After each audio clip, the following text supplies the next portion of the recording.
As of this morning, more than 11,000 TV and movie writers, they're on strike, halting multiple productions and possibly delaying new seasons of some of your favorite shows.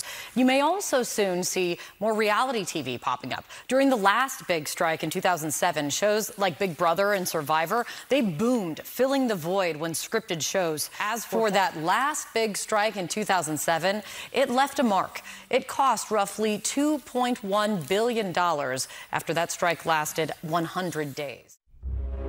This bonus episode of The Lost Journeys will be about the writer's strike, as well as the effect it had on Lost. What happened? When the showrunners Damon Lindelof and Carlton Cuse had lobbied for an ending of the show for a long time, they finally reached a decision with ABC.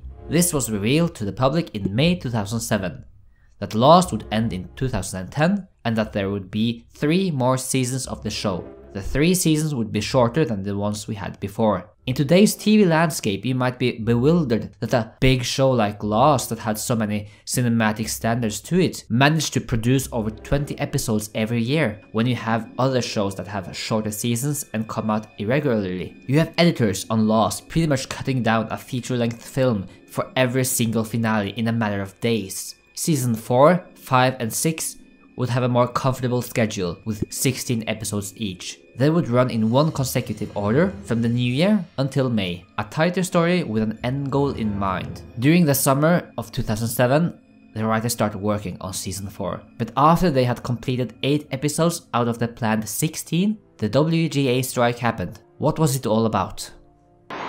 Rain or shine, they walk the line. 12,000 writers are on strike, saying producers don't want to pay them enough when their material gets reused on the internet. The picketers get encouragement from passing motorists and from fans who drop off letters of support. Their shows are streamed live online with advertising that some advertiser paid for, and they're not getting paid for it. Their shows are sold on iTunes for $1.99 an episode, and they're not getting paid for it. That is the Lost fans. I just want to see my shows, but I also want to know that the creators are actually getting paid for their work. Hi, I'm Damon Lindelof from Lost. I'm Mark Cherry, creator of Desperate Housewives. We are here to picket the ABC Disney lot because we believe that the writers deserve a fair contract. The world is changing. In 5 years, the only thing that you'll watch television and movies over in your home is the internet. And we're hoping to keep our guild alive by getting pennies on the dollar, a small residual, in exchange for our creations as people stream them, download them, and own them. Screenwriters make these wonderful stories. Compared with books or songwriting, every time a book is sold or an album is bought, the author gets something. If a show's episode has a rerun, the writer gets 2.5%. But TV has been changing without anything being done for the writers. You're watching this on the internet, a thing that pays us $0. One of the critical issues was residuals for new media, or compensation for delivery channels such as internet downloads, streaming, straight-to-internet content, and other on-demand online distribution methods. You know, the reality is in our living room in 5 years there will be a screen, and that screen will be hooked up to a box, and that is how you will get basically all of your television and movies. Now that box is called DirecTV or TiVo or whatever. In 5 years it will be called the internet. Damon Lindelof even wrote to New York Times about it. For more than 50 years, writers have been entitled to a small cut of studios' profits from the reuse of our shows or movies. Whenever something we created ends up in syndication or is sold on DVD, we receive royalties. But the studios refuse to apply the same rules to the internet. My show, Lost, has been streamed hundreds of millions of times since it was made available on ABC's website. The downloads require the viewer to first watch an advertisement, from which the network obviously generates some income. The writers of the episodes get nothing. We're also a hit on iTunes, where shows are sold for $1.99 each. Again, we get nothing. Carlton Cuse encapsulated this during the strike. Lost is a great example of how new media has changed. Lost is a show which is a top 10 show, but it doesn't repeat on network television. There are no network reruns. People watch it on DVDs, they watch it on DVRs, they watch it streaming on abc.com, or they download it from iTunes, and none of those formats pay traditional residuals. Strike! Strike! Strike! I think it's fantastic to see all of these, showrunners out here in support of basically the the 12,000 members of this guild, all of whom need residuals. This is the foundation of basically how people make a living in our business. And without a residual system, people can't stay as writers. They can't survive between jobs. The strike is, about a fundamental quality that writers need to be able to do their work. So, the writer's strike happened on November 5th. But the rumors of a writer's strike were circulating well before that. And I'll tell you one thing, there's a chance now that the Writers Guild of America East and Writers Guild of America West will go on strike. We don't know right now if that's going to happen, but it looks like they may go on strike. Variety reported on October 26th that Lost might gain from this. Instead of airing some episodes in the fall, like they've done in previous seasons, having a start after New Year's will help it have some of the newest scripted offers on network television. Some days later, E! Online reported on the same things. The only quality shows that would be on air would be Lost and 24, the latter having been postponed due to major overhauls. The strike went on. For those that waited and waited, the Lost fans almost started to fear that season 4 of Lost would be half a season, just these 8 episodes. Carlton Q said that he'd rather ABC hold the episodes until they can finish the season. But without writers, all networks were sweating and would need content to air. Worried Lost fans were imagining scenarios where Lost would be pushed and season 4 would be aired later, such as the summer or even the fall of 2008. Meaning a whole year without anything new from Lost. On November 8th, ABC confirmed that they would not hold off the season and will air the 8 episodes that were done. Damon Lindelof said already back then that episode 8 ends on a cliffhanger and is not a finale. The strike would also affect everyone else. Jorge Garcia said that the Hawaiian production ends at November 27th for the episode Meet Kevin Johnson, the 8th episode, the last episode written before the strike. Additionally, they were also shooting the mobisodes, which were written before the strike happened. So ABC went ahead and aired Lost Season 4 on its scheduled date, January the 31st. The strike was still going on, but rumors were that they would have an agreement soon. And they did. Good afternoon. We have reached an historic agreement that covers new media for writers and guarantees our share in the future. Many TV shows and movies suffered greatly. Lost had 8 episodes of season 4 ready to go, but what about the remaining 8? Stories had to be changed. This wouldn't be the first time. Even without a strike, Lost had to rework a lot of stories due to other demands. We've already covered that with Mr. Echo. You can check out that video if you haven't already. Lost Season 4 was supposed to have 8 more episodes, but due to the long strike, it would only get 5. And the episodes that got lost due to the strike were given to Season 5 and 6, so the final total would be the same. While working on the final stretch of Season 4, they managed to negotiate with ABC to have an additional hour for episode 13, so instead of episode 12 and 13 being part of this 2-part season finale, episode 12 became There's No Place Like Home Part 1, while the remaining 2 hours were part 2 and 3, aired as one episode on the same evening. But what about the changes? Let's begin before the strike on the episode Meet Kevin Johnson. I'm mentioning this because of the possibility, and this is just me thinking out loud, whether or not the writers were unsure of killing off Danielle at the end of the last episode, because in the episode that was aired, she barely gets up and then is immediately shot down by the mercenaries. But in the behind the scenes footage, we can see that they filmed a scene of her running through the Palm Grove jungle, running away from the gunshots. Action!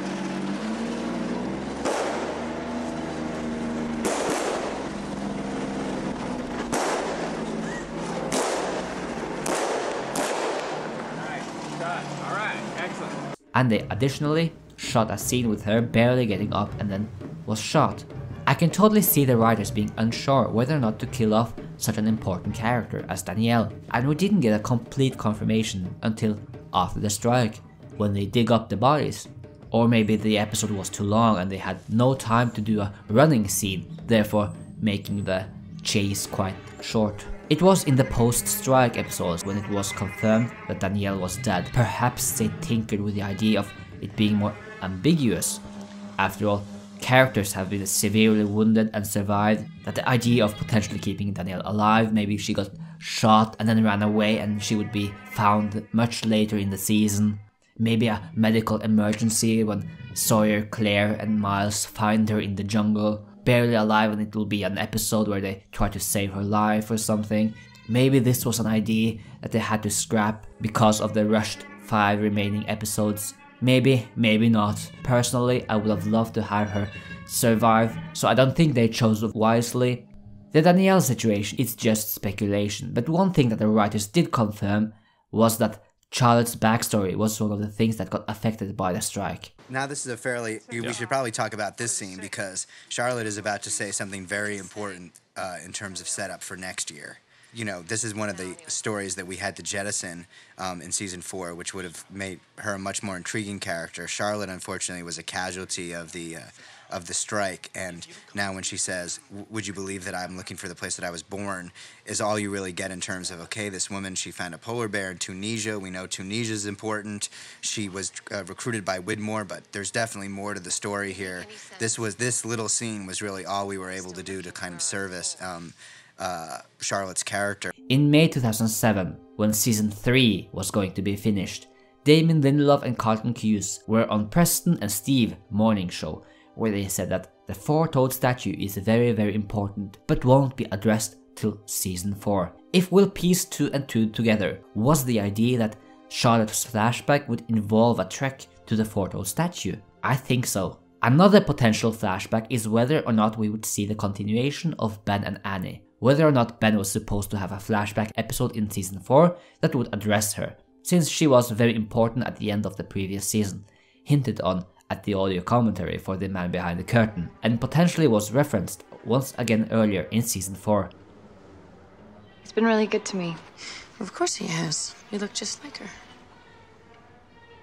I'm sorry? Unless Harper means someone else, like Ben's mother, and that they sandwiched 2 stories together, Ben and Saeed, and turned it into a flash-forward episode instead, so they would cover all tracks since it was crucial to get to see all the Oceanic 6 events in season 4. This is also a possibility. And then we have the Libby situation, when they wrote the cliffhanger ending of Dave, where Libby is in a mental institution. They had already planned for her to be shot by Michael just 2 episodes later. Libby's background would therefore be explored through other flashbacks.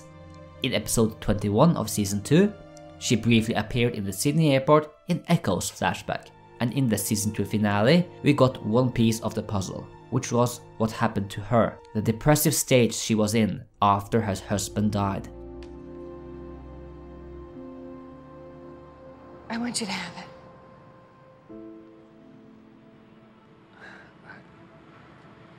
I can't take a bonus. But you have to. He'd want you to. Severely depressed people can do such impulsive acts as simply giving away extremely expensive possessions, so the idea was to further explore her character through flashbacks. The season 2 finale was shot in April 2006. On November 18th, 2006, the writers commented on Libby on the Ask Osiello spot in TV Guide. The question was, what's the latest on Cynthia Waters returning to Lost to finish out her backstory? We would love to tell the rest of Libby's story, it's just a question of whether we get to it. We're now working on the early episodes for the second pod, and we want to get back to some of the characters we haven't seen and spend a little more time with them. We'd like to get to Cynthia's story, but I think we're going to try to tell the stories of our regular characters before we do that. As Damon, obviously we have a couple more beats of Libby's story to tell to fill in the missing pieces, and the way we would tell that story is in the flashbacks of another character. But that character can't be a character that we already know and love, otherwise they would recognize Libby. We know who those characters are and what those story beats are, but it might be a while before we get to their flashbacks. They pretty much told the same thing to Kristin on E! Online the next month, December 2nd, 2006.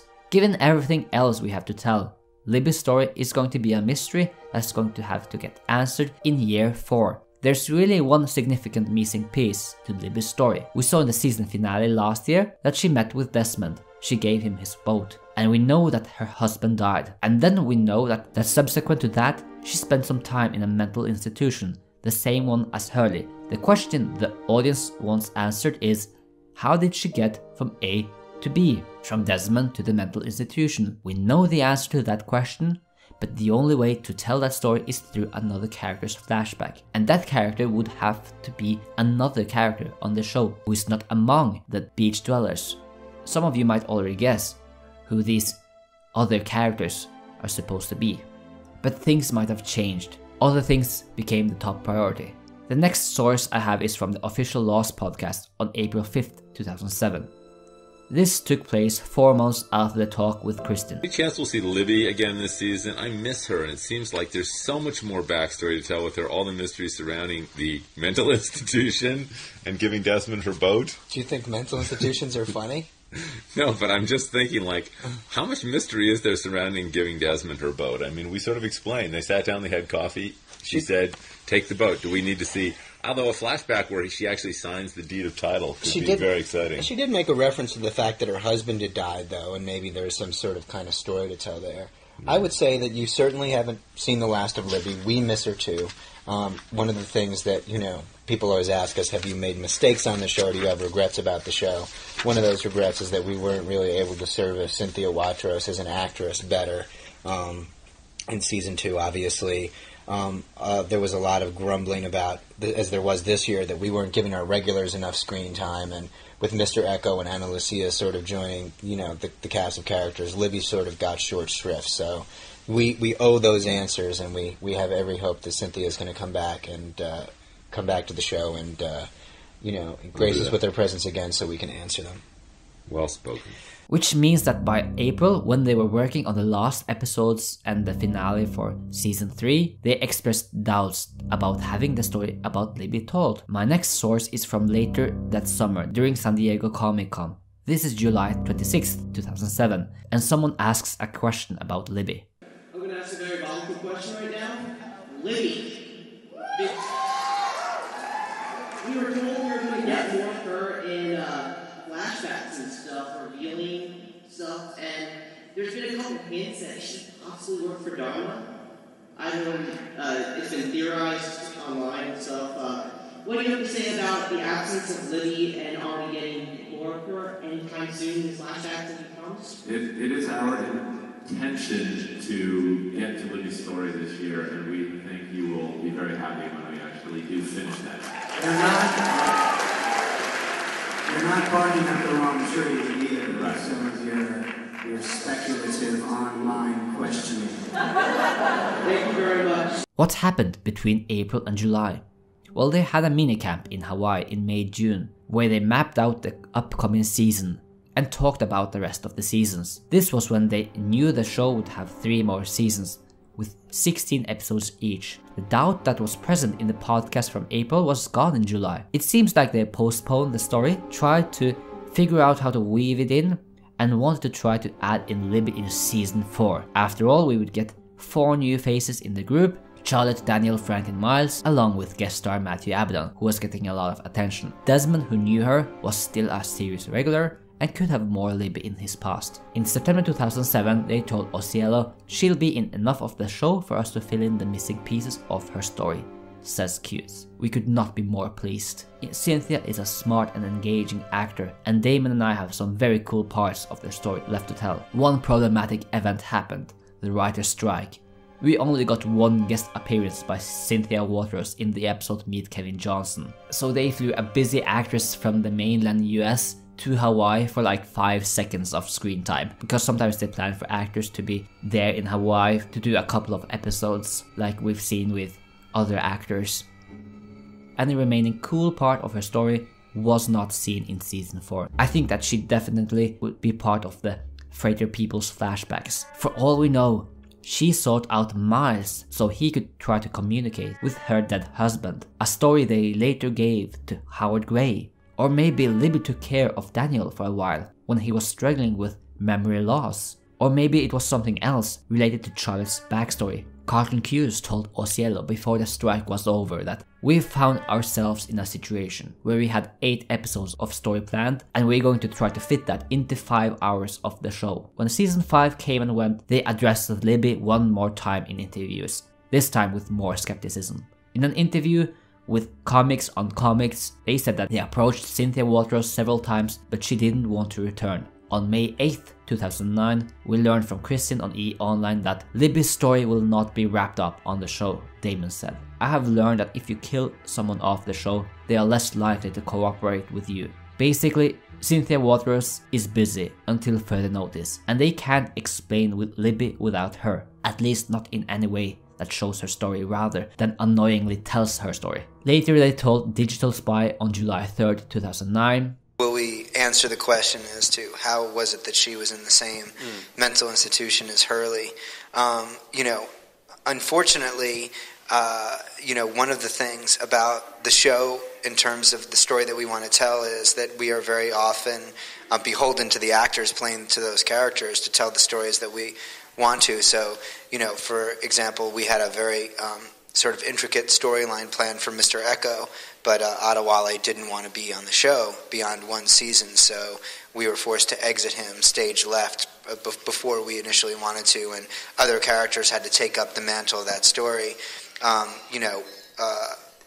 You can't blame an actor who you kill off the show for not wanting to come back. So our plans to basically resolve the Libby story in several scripts basically went awry because Cynthia understandably didn't want to participate, and we feel that to basically explain it in another way through another character basically saying, hey, you want to know why Libby was in that mental institution would be more insulting than it would be to do it the way that we planned. So you should probably prepare yourselves for the ambiguity of not ever knowing why Libby and Hurley were in a mental institution together.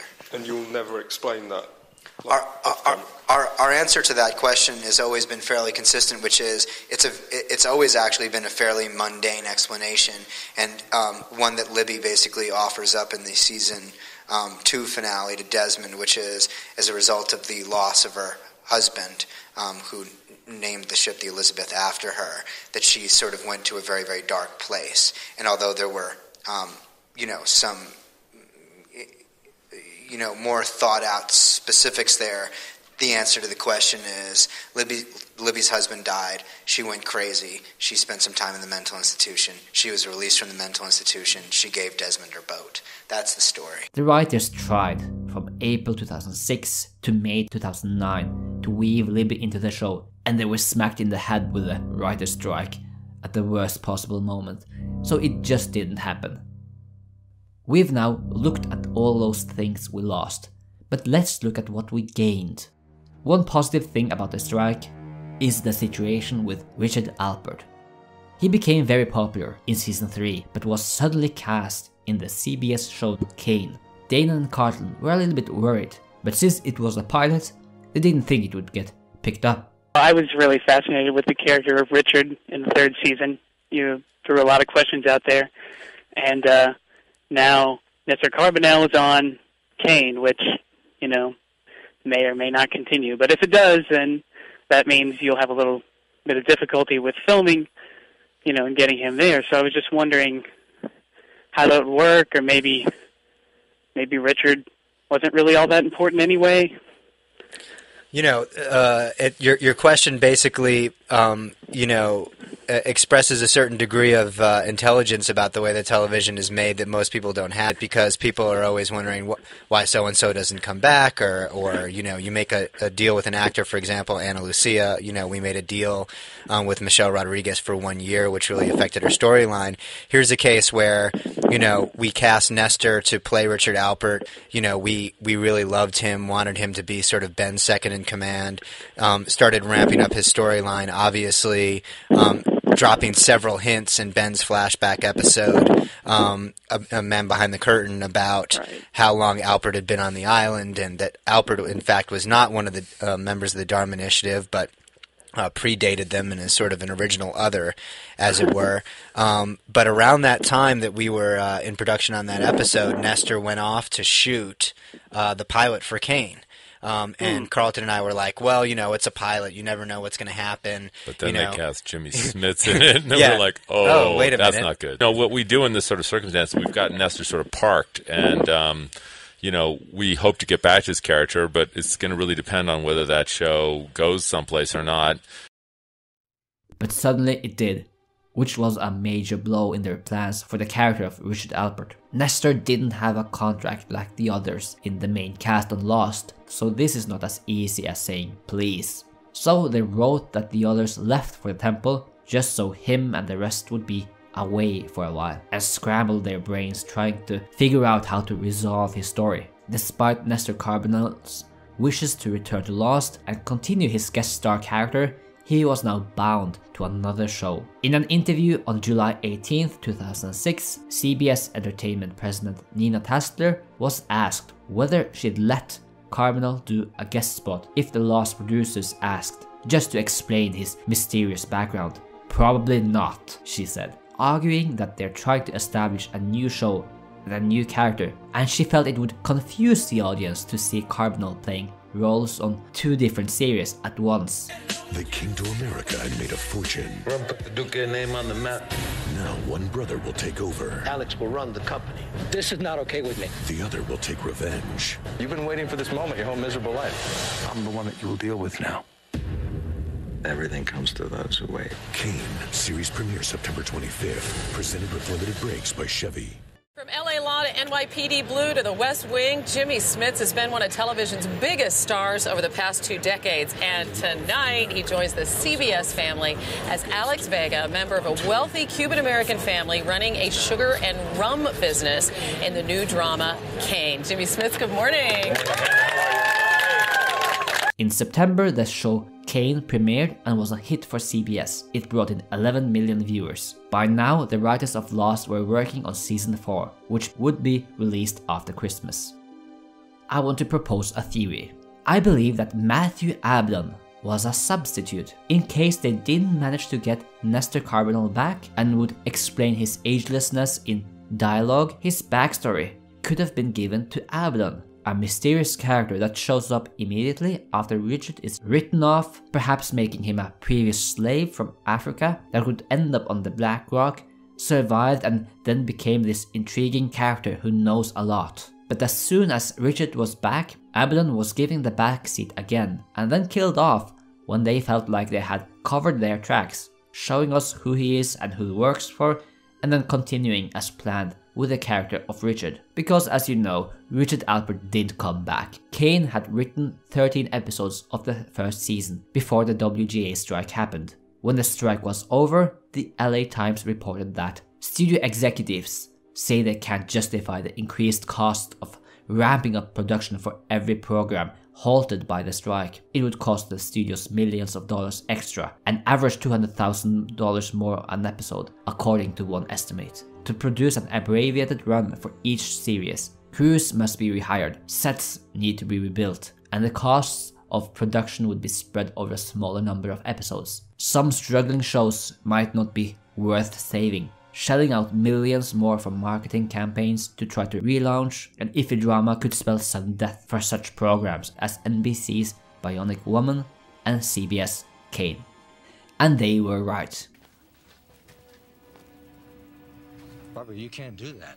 After leaving it hanging for months and offering increasingly strong hints that the show's future was in jeopardy, in April, Nina Tastler called the drama's chances for renewal a real long shot. It looked like positive news for Lost, and the network officially cancelled Kane in May. Richard Alpert made an appearance at the end of season 4, and would continue to be a large part of season 5, as well as being upgraded to a main cast member for the final season. Getting Nestor Carbonell back was something that the Lost writers called one of the positive aspects of the strike. Looking back at everything now, we can see that we lost some stories that were either postponed or simply reworked. Imagine if Richard Alpert would have been completely written out of the show just because CBS wouldn't let him be on Lost. It's crazy to me that that almost happened. Other shows were more dramatically affected by the strike, so I would say that Lost managed to get back to their feet pretty well. Season 4 became action-packed, and some of the post-strike episodes being fan favorites, such as the episode The Shape of Things to Come, which we'll explore in the next episode.